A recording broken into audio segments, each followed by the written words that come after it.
आत्महत्या करतोय आणि अधिकारी बलिदा खाताय.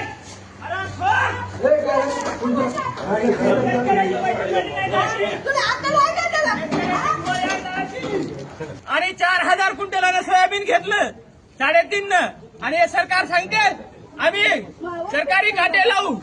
हे सरकार व्यापाऱ्याचं सरकार आहे.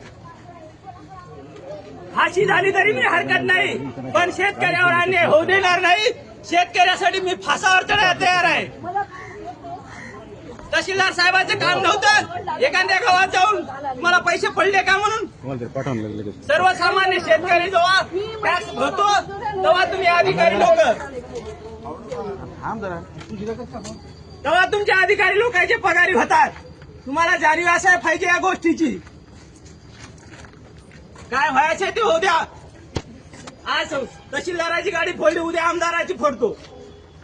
फासावर चढायला तयार आहे शेतकऱ्यासाठी.